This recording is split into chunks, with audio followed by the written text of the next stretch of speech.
নায়ক খলনায়ক বীৰ গণেশৰ আমন্ত্ৰণ মৰ্মে বীৰ গণেশৰ তত্ত্বাৱধানত এই সমগ্ৰ বিষয়টোত তেওঁ কয়লা খনন কৰিবলৈ যোৱা বুলি স্পষ্ট কৰিছিল। চৰকাৰে সমগ্ৰ বিষয়টো কোনো কাণসাৰ নিদিলে প্ৰথম অৱস্থাত, কাৰণ এই বিষয়টোত চৰকাৰে এইগৰাকী মৃত ব্যক্তিৰ ঘৰলৈ গ'লে এইটো প্ৰমাণ হ'ব, প্ৰতিষ্ঠা হ'ব যে অবৈধ কয়লাৰ খনন চলি আছে।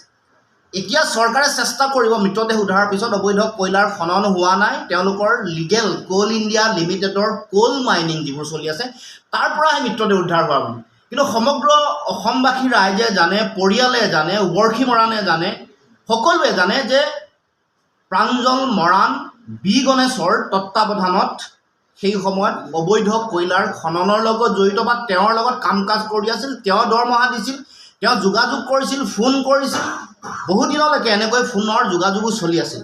গতিকে আজি মৃতদেহ উদ্ধাৰৰ পিছত এই কথা স্পষ্ট হৈ গ'ল যে অসমত অবৈধ কয়লাৰ খনন সৰবৰাহ সিন্ডিকেট ৰাজ চলি আছে আৰু সমগ্ৰ প্ৰক্ৰিয়াটো চৰকাৰৰ পৃষ্ঠপোষকতাতে চলি আছে। অতি জ্যেষ্ঠ মন্ত্ৰী কিছুমানৰ, অতি উচ্চ পৰ্যায়ৰ বিজেপিৰ কিছুমান নেতা, মই ইতিমধ্যে কৈছিলোঁ, হাজৰিকা উপাধিৰ ওপৰৰ নেতাৰ তত্ত্বাৱধানত সমগ্ৰ প্ৰক্ৰিয়া চলি আছে। এই কথা সকলোৱে জানে, সৰ্বজন বিদিত। আকাশে বতাহে গাঁৱে ভূঞে যিটো অঞ্চলত যিকোনো প্ৰান্তত কোনে সিন্ডিকেট চলাইছে, কেনেকৈ পইচা লয়, 65,000 পৰা 75,000 টকালৈকে কেনেকৈ থানাই থানাই টকা পইচা দিব লাগে, কেনেকৈ এনেকুৱা কোনো ধৰণৰ চালান নোহোৱাকৈ কামটো চলে, তেনেকুৱা অবৈধ সৰু সৰু কাগজৰ টুকুৰাৰে কেনেকৈ গোটেই তেওঁলোকৰ সৰবৰাহ প্ৰক্ৰিয়া চলি আছে, GSTৰ বেলেগ বিল কেনেকৈ ফল্ছ GST বিল দিয়ে, তাৰমানে সমগ্ৰ প্ৰশাসন যন্ত্ৰটো তেওঁলোকৰ লগত জড়িত।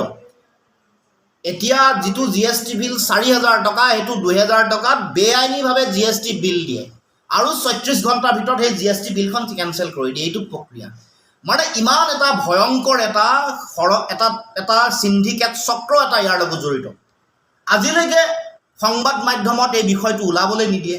ওলালে ওপৰৰ নেতাৰ পৰা ফোন যায় মালিকলৈ, মালিকক কয়, যিসকলে প্ৰেছ মিট দিয়ে তেওঁলোকৰ কুৎসা ৰচনা কৰা আৰম্ভ কৰিবলৈ বিচাৰে, পইচা বিচাৰিছে, পইচা নোপোৱাৰ কাৰণে এইটো কৰিছে।